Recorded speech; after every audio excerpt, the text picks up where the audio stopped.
Hi traders, welcome to another episode. Traders, यह तो आप लोग सभी जानते हैं कि करंट डे ट्रेडिंग करने के लिए previous day closing high low बहुत महत्व रखते हैं। यदि प्राइस प्रीवियस डे के हाई और लो के बीच में खुलता है तो हम उसके प्रीवियस डे के हाई और लो के ब्रेक होने का इंतजार करते हैं और ट्रेड एंट्री की कंफर्मेशन ढूंढते हैं। लेकिन जब प्राइस प्रीवियस डे के हाई या लो से गैप अप या गैप डाउन खुल जाता है तो हम कंफ्यूज हो जाते हैं कि ट्रेड किस डायरेक्शन में लें।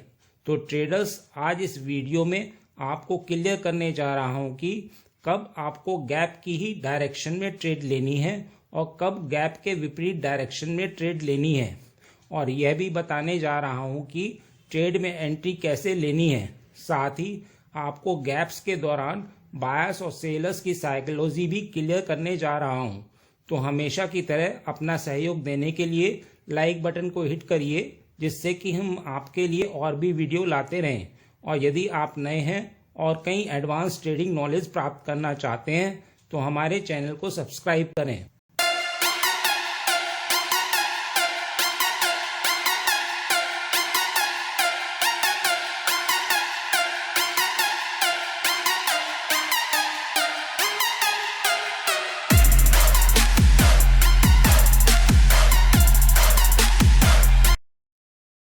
आगे बढ़ने से पहले आपसे पूछूंगा एक क्वेश्चन, जिसका आंसर आप सब लोग करोगे कमेंट सेक्शन में। क्वेश्चन ये है, एक ड्रास्टिक बुलिश मूव में ऑर्डर ब्लॉक कौन सी कैंडल से बनता है? तो ये हैं आपके ऑप्शंस। ए, लास्ट बेयरिश कैंडल से जो कि ड्रास्टिक बुलिश मूव के शुरू होने से पहले बनी हो। B, first week bullish candle से जो कि ड्रास्टिक बुलिश मूव के शुरू होने से पहले बनी हो। या फिर सी, ऊपर दिए गए दोनों ऑप्शन सही हैं। कमेंट सेक्शन में करिए उत्तर। जो लोग सही आंसर करेंगे कोशिश करूंगा कि उनके कमेंट को हार्ट दे दूं, ताकि बाकी लोग समझ पाएं कि सही उत्तर क्या है। तो ट्रेडर्स, गैप अप और गैप डाउन ज्यादातर डेली टाइम फ्रेम में देखने को मिलते हैं। यह ओवरनाइट ट्रेडर्स के सेंटिमेंट्स चेंज होने के कारण बनते हैं। यह सेंटिमेंट्स चेंज या तो किसी न्यूज के कारण या फिर ग्लोबल मार्केट चेंज के कारण हो सकते हैं। लेकिन ट्रेड लेने के लिए आपको यह जानना जरूरी है कि गैप किस तरह का बन रहा है, क्योंकि ये गैप्स 3 तरह के होते हैं। प्राइस अगर कोई कंसोलिडेशन के बाद गैप अप या गैप डाउन ओपन होता है तो उसे ब्रेकअप गैप कहा जाता है। प्राइस अगर स्ट्रॉन्ग ट्रेंड में जाते वक्त गैप क्रिएट करता है तो उसे कंटिन्यूएशन गैप कहा जाता है।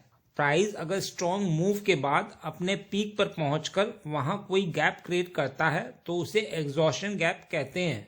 अब प्रश्न ये उठता है कि इन सेटअप्स को कैसे आइडेंटिफाई करें और ट्रेड में एंट्री कैसे बनाएं। यह निफ्टी का डेली टाइम फ्रेम का चार्ट है। यहाँ प्राइस ने एक रेंज में कंसोलिडेट करने के बाद क्लोजिंग रेंज के ऊपर दी है, तो यहाँ बायर्स डोमिनेट कर रहे हैं। यहाँ बायर्स के एग्रेसिव होने और हायर प्राइस पॉइंट पर बाय ऑर्डर डालने के कारण next candle gap up open हुई है। तो ट्रेडर्स, ब्रेकआउट क्लोजिंग के बाद यदि गैप अप ओपनिंग हो रही है तो इसका मतलब स्मार्ट मनी ने रेंज में क्वांटिटी एक्युमुलेट की है और ब्रेकआउट क्लोजिंग दी है और एग्रेसिव बाइंग करके गैप अप ओपनिंग दी है। तो यहाँ पर आप स्विंग ट्रेड के लिए बाय डिसीजन ले सकते हैं और अपना स्टॉप लॉस स्विंग ट्रेड के लिए रेंज के नीचे कैंडल की क्लोजिंग रख सकते हैं। और इंट्राडे ट्रेडिंग के लिए यदि यह गैप बहुत ज़्यादा नहीं है तो ओपन होने के तुरंत बाद ही बाय कर सकते हैं और stop loss previous day closing candle के थोड़ा सा नीचे रख सकते हैं। यदि गैप अप ज़्यादा होगा तो जिन बायर्स ने पिछले दिन बाय किया होगा उनको ओपन होते ही शॉर्ट टाइम के अंदर एक अच्छा प्रॉफिट देखने को मिलेगा और वो उसे बुक करना चाहेंगे। यानी इनके सेल ऑर्डर्स आने की वजह से स्मार्ट मनी पूरी तरह से प्राइस को कंट्रोल नहीं कर पाएंगे और प्राइस स्लो डाउन होके रेंज बना सकता है या फिर प्रीवियस रेंज में आ सकता है। तो इसलिए यदि गैप अप ज़्यादा है तो आप तुरंत बाय नहीं करोगे, आपको प्राइस एक्शन का वेट करना है। और यदि प्राइस फिर से ऊपर जाने का कोई सिग्नल दे रहा है तब आप बाय कर सकते हैं, या फिर पुल बैक करके इस गैप को फिल करने के बाद कोई बुलिश सिग्नल दे तब आप बाय कर सकते हैं। इस एग्जाम्पल में गैप अप ओपनिंग ज़्यादा नहीं है, इसलिए आप यहाँ ओपन होते ही तुरंत बाय कर सकते हैं। आप देख सकते हैं कि यहाँ एक स्ट्रॉन्ग बुलिश कैंडल बनी है और यदि आप प्राइस का फर्दर मूव देखें तो आपको समझ में आ जाएगा कि स्विंग ट्रेडर्स के लिए भी इस तरह के सेटअप कितने प्रॉफिटेबल होते हैं। आइए कंटिन्यूएशन गैप को समझते हैं। यह निफ्टी का डेली टाइम फ्रेम का चार्ट है। यहाँ प्राइस एक स्ट्रॉन्ग अप ट्रेंड में है और प्राइस गैप अप ओपन हुआ है। यहाँ आप ध्यान दें तो प्रीवियस कुछ कैंडल एक के बाद एक हायर हाई बना रही हैं। तो इस तरह के गैप में आपको ट्रेड में एंट्री तुरंत नहीं लेनी है, क्योंकि स्मार्ट मनी अपनी पोजीशन पहले ही कंसोलिडेशन एरिया में बना चुका है और कभी भी प्रॉफिट बुक कर सकता है। तो इस तरह का गैप में आप अपनी ट्रेड एंट्री तभी बना सकते हैं जब प्राइस कुछ देर कंसोलिडेशन करके ऊपर जाने का कोई प्राइस एक्शन क्रिएट करे। आइए एग्जॉशन गैप को समझते हैं। यह निफ्टी का डेली टाइम फ्रेम का चार्ट है। यहाँ प्राइस एक स्ट्रॉन्ग अप ट्रेंड में है और प्राइस बार बार गैप अप ओपन हो रहा है और प्रीवियस कैंडल्स श्रिंक हो रही हैं, जो मोमेंटम लॉस का संकेत दे रही हैं। तो इस तरह के गैप में आपको ट्रेड में एंट्री नहीं लेनी है, क्योंकि एक तो ट्रेंड अपने पीक पर पहुंच चुका है और स्मार्ट मनी अपनी पोजीशन पहले ही कंसोलिडेशन एरिया में बना चुका है। यहाँ रिटेलर्स अपॉर्चुनिटी मिस ना हो जाए के डर से एग्रेसिव बाइंग करके ही यह गैप क्रिएट कर रहा है, लेकिन स्मार्ट मनी जो क्वांटिटी पहले अकुमुलेट की थी वह उस पर प्रॉफिट बुक करना चाहेगा। तो अपने सेल ऑर्डर्स को एक्सचेंज करने के लिए उसे रिटेलर के बाय ऑर्डर चाहिए, जो वह सिर्फ प्राइस को यहाँ स्लो डाउन करके ही कर सकता है। तो इस तरह के गैप में आपको प्राइस के स्लो डाउन होने के बाद सेल की ही अपॉर्चुनिटी ढूंढनी है। ट्रेडर्स, यहाँ मैंने आपको गैप अप का एग्जाम्पल लेके समझाया है। Same concept gap down scenario के लिए भी है। आइए लाइव बैंक निफ्टी चार्ट पर इन सेटअप्स को आइडेंटिफाई करने के बाद इन गैप्स के दौरान बायर्स और सेलर्स की साइकोलॉजी को पता करें। यह बैंक निफ्टी का डेली टाइम फ्रेम का चार्ट है। प्राइस ने कंसोलिडेशन के बाद ब्रेकडाउन दिया है, जो एक ब्रेक अवे सेटअप को दर्शाता है। यहाँ की लेवल्स मार्क कर लेते हैं और फिर चार्ट को 5 मिनट पर जूम करते हैं। तो ट्रेडर्स, यह बैंक निफ्टी का 5 मिनट टाइम फ्रेम का चार्ट है। यहाँ डेली टाइम फ्रेम पर मार्क किए गए की लेवल्स हैं। जैसा कि हम जानते हैं कि करंट डे ट्रेडिंग करने के लिए प्रीवियस डे के हाई, लो और क्लोजिंग बहुत महत्व रखते हैं।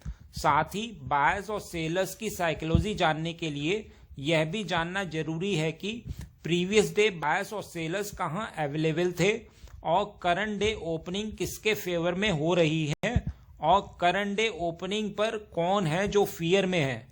तो ट्रेडर्स, ऊपर बताई गई सभी बातों को ध्यान में रखते हुए करंट डे ओपनिंग पर बायर्स और सेलर्स की साइकोलॉजी को रीड करते हुए प्राइस डायरेक्शन को आइडेंटिफाई करते हैं। तो traders, current day opening candle को छोड़कर बाकी चार्ट हम हाइड कर देते हैं और प्रीवियस डे के हाई, लो और क्लोजिंग मार्क कर लेते हैं। ट्रेडर्स, यदि आप चार्ट को देखें तो यह एक राइजिंग वेज पैटर्न बना रहा है, क्योंकि previous day closing trend line और प्रीवियस डे लो के नजदीक हुई है। तो यहाँ सेलर्स अवेलेबल हैं। उन्हें ऐसा लगता है कि प्राइस ब्रेकडाउन करेगा, लेकिन current day opening previous day closing से ऊपर हो रही है।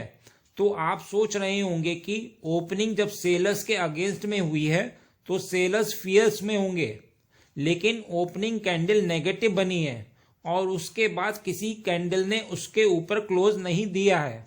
तो यहाँ सेल साइड डायरेक्शन में ट्रेड बनती है। ट्रेडर्स, इससे एक दिन पहले यानी कि 19 तारीख का एनालिसिस कर लेते हैं। यदि इसके प्रीवियस डे यानी 18 तारीख को देखें तो प्रीवियस डे हाई ये है, प्रीवियस डे लो ये है और प्रीवियस डे क्लोजिंग ये है। क्योंकि previous day closing trend line और प्रीवियस डे लो के नजदीक हुई है, तो यहाँ सेलर्स अवेलेबल हैं।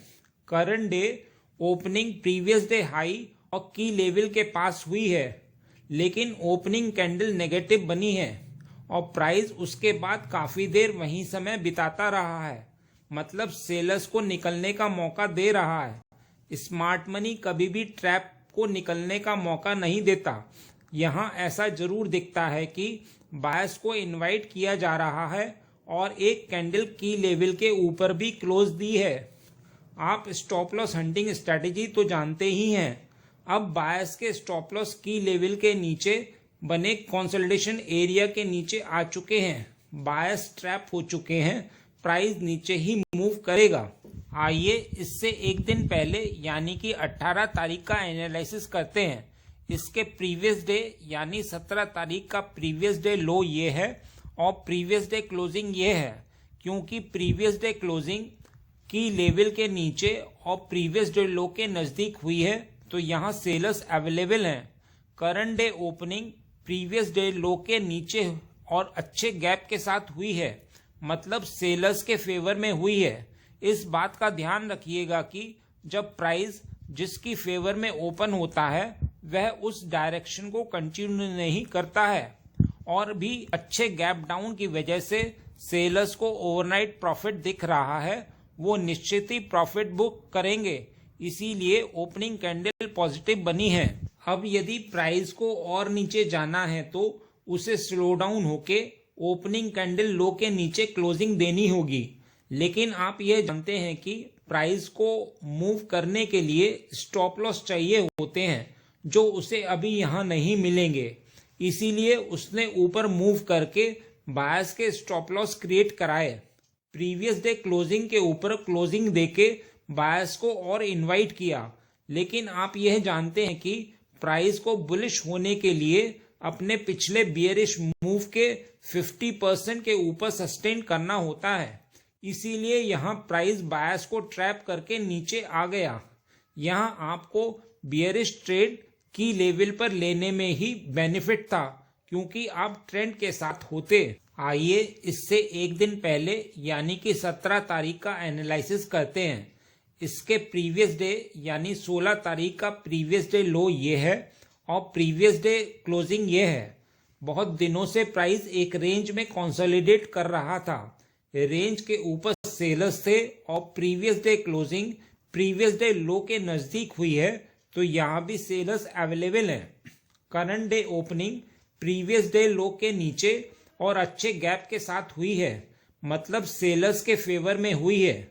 अच्छे गैप डाउन की वजह से सेलर्स को ओवरनाइट प्रॉफिट दिख रहा है, वो निश्चित ही प्रॉफिट बुक करेंगे। इसीलिए ही ओपनिंग कैंडल पॉजिटिव बनी है और इसके बाद किसी कैंडल ने उसके ऊपर क्लोज नहीं दिया है। आप जानते हैं कि प्राइस को बुलिश होने के लिए अपने पिछले बियरिश मूव के 50% के ऊपर स्टेन करना होता है, लेकिन यहाँ कुछ ऐसा नहीं हुआ है। यहाँ प्राइस ने कुछ देर की लेवल पर स्लो डाउन होके बायर्स को इनवाइट किया है जिससे कि नीचे स्टॉप लॉस मिल जाए। इसलिए यहाँ प्राइस बायर्स को ट्रैप करके नीचे आ गया। यहाँ आपको बेयरिश ट्रेड की लेवल पर लेने में ही बेनिफिट था क्योंकि यहाँ ब्रेक अवे गैप डाउन हुआ है। बस इतना ही इस वीडियो में। उम्मीद करता हूँ इस वीडियो में दी गई जानकारी आपके लिए उपयोगी रही होगी। यदि हाँ तो लाइक बटन को हिट करिए और यदि आप नए हैं तो चैनल को सब्सक्राइब करिए। मिलते हैं नेक्स्ट एपिसोड में।